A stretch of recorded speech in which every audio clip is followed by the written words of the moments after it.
Hello and welcome to my YouTube channel.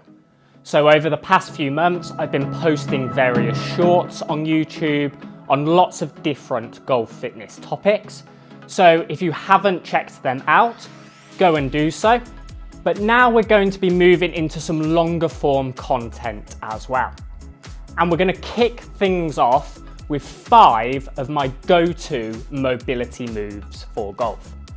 Now, I'm a big fan of golfers going through a few minutes daily mobility and movement, just to help us move and feel better, both on and off the golf course.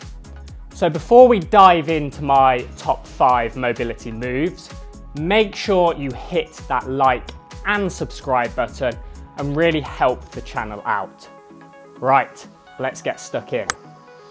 So our first mobility move is going to be the half kneeling trunk rotation.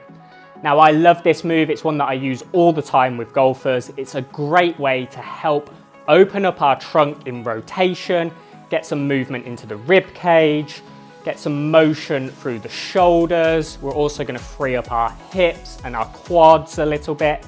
So lots of benefits for us as golfers. Now it's quite a simple move, but we do need a couple of things in the setup. So I've obviously got a yoga block here under my back knee.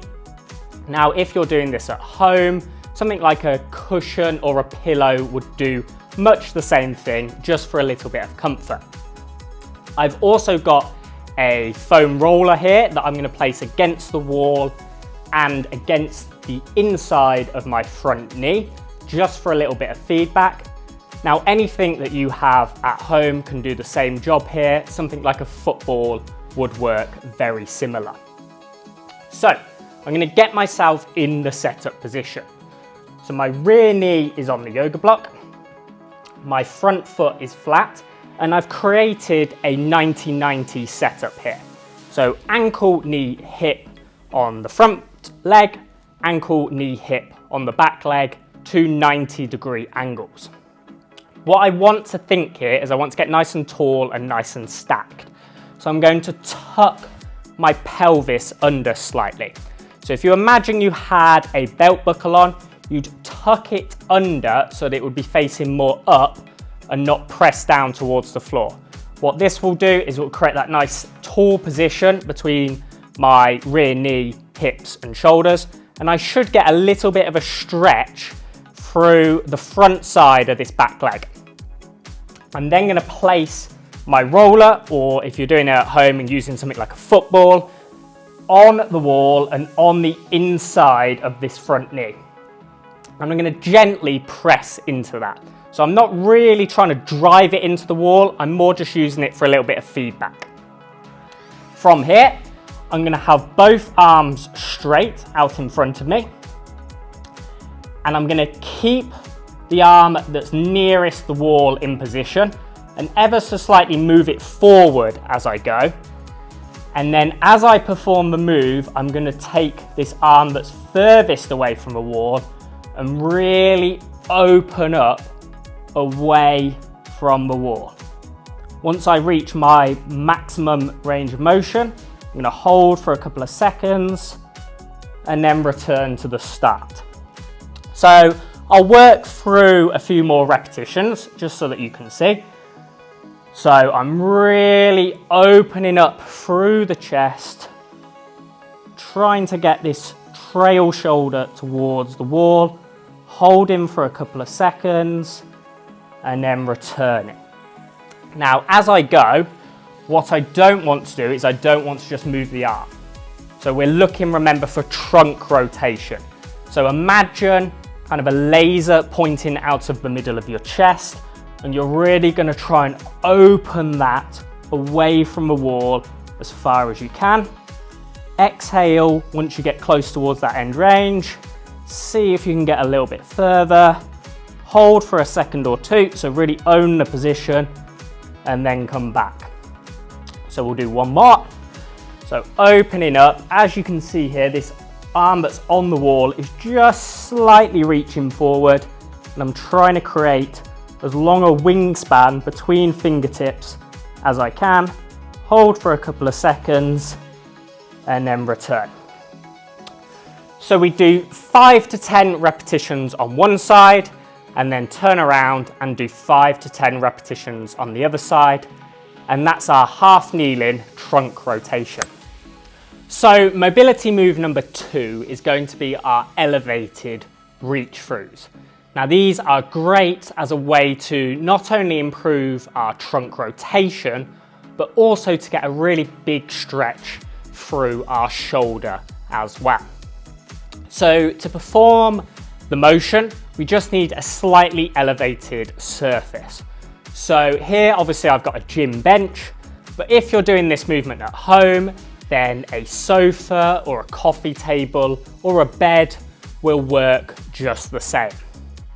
So I'm going to be facing my bench. Top hand is going to be on the bench, pressing down a little to create a little bit of tension off the bench. Arm is going to be straight, and I want to keep that fairly straight as I move.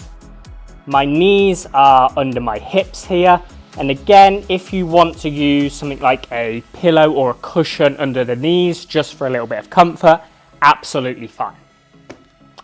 From here, my other hand, I'm going to have palm up and I'm going to reach under as far as I can, working that shoulder down towards the floor and then holding at my end range of motion for a couple of seconds. I'll then return to the start and we'll work through a couple more reps. So this top arm, I'm pressing down into my bench. The other arm, palm up, working under as far as I can. Shoulder goes down towards the floor. Holding at my end range for a couple of seconds. And then returning. So we'll do one more. Reaching under. My head is following that hand, working as far as I can. Exhaling here, seeing if I can get a little bit more range of motion. Holding at that end range. So I've spun under this top arm that's pressed onto the bench and then returning. And what we do is 5 to 10 slow quality repetitions holding at that end range of motion on both sides. Our third mobility exercise is going to be cats and dogs, which is a great way to start to get some motion into our spine. So as golfers, our spine goes through a lot of stress during the golf swing, so it's important to keep the area moving as much as we can. So to do this exercise, we're going to get into the all four position. So my knees are stacked under my hips and my wrists are stacked under my shoulders. I'm spreading my fingers apart and I'm going to take an inhale and let the belly drift down towards the floor as I arch my chest up to create some extension or back bend through my spine. I'm going to hold here for a second and then I'm going to move in the opposite direction. So I'm tucking my hips under, drawing my belly button up towards the ceiling, rounding through my spine, tucking my chin towards my chest, holding for a second in this fully rounded position, and then working my way back down. Belly button works towards the floor, opening up through the chest, creating that extension.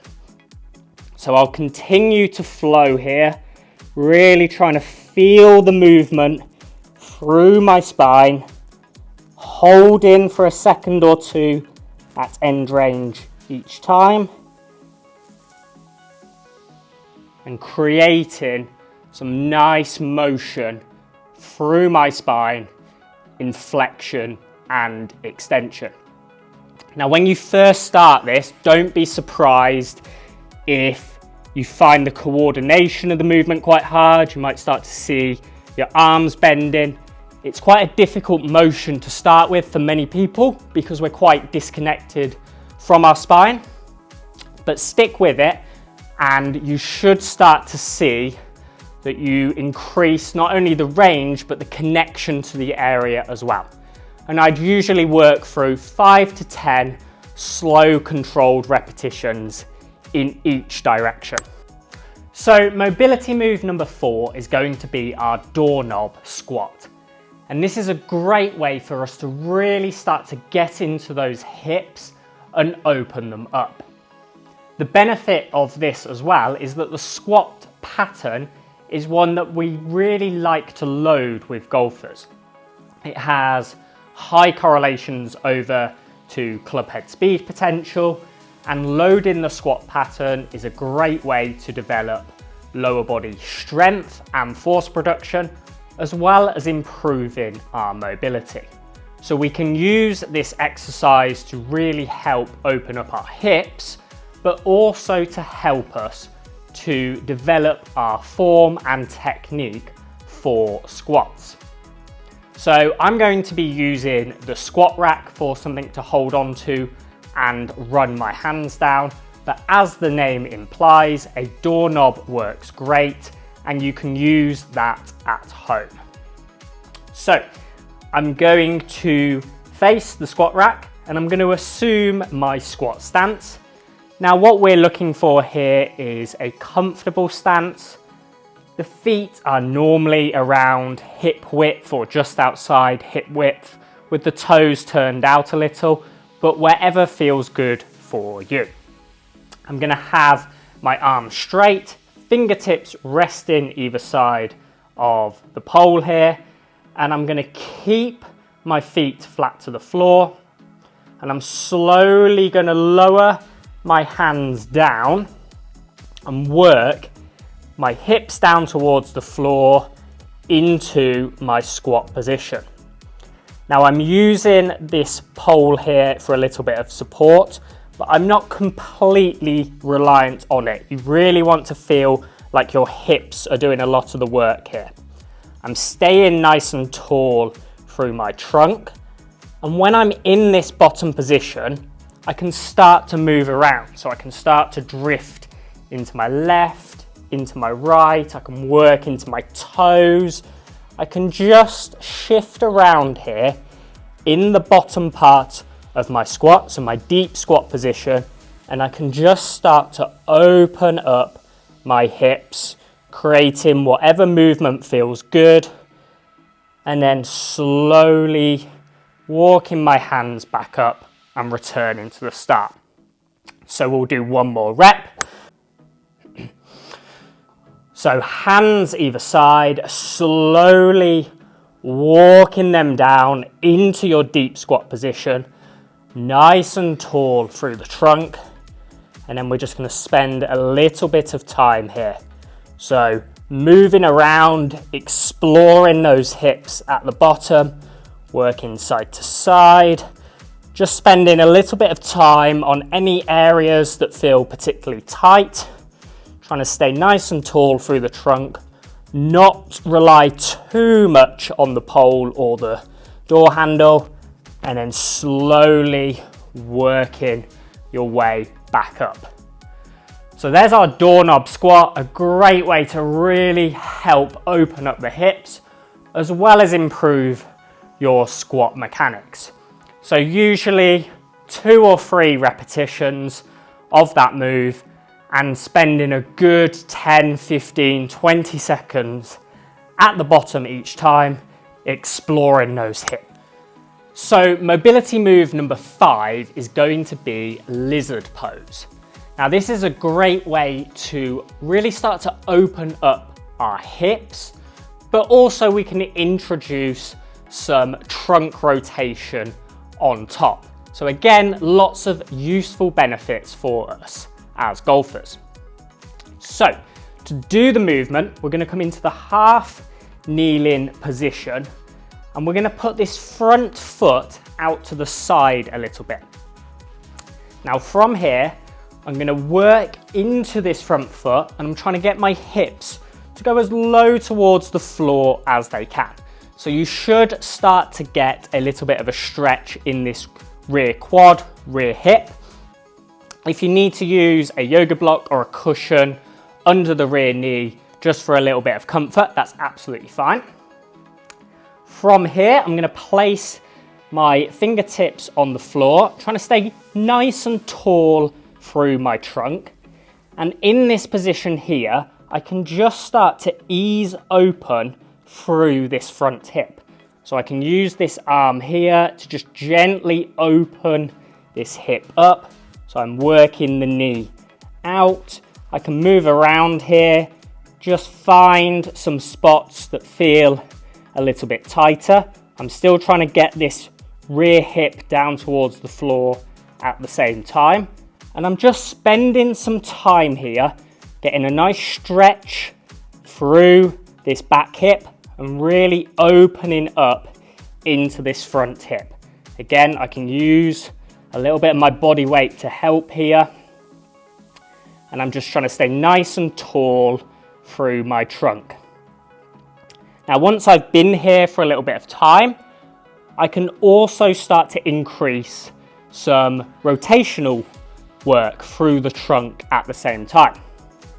So I'm going to leave my left fingertips down on the floor and just start to open up through my trunk, reaching fingertips towards the ceiling, driving this front hip open, rear leg down towards the floor, hold for a few seconds, and then coming back down. So there we have our lizard pose with a little bit of rotation. And what I'd normally suggest is spending 30 seconds to 60 seconds on each side and really starting to open up those hips. There we have it then, 5 of my go-to mobility moves for golfers. Give them a go and let me know in the comments how you get on.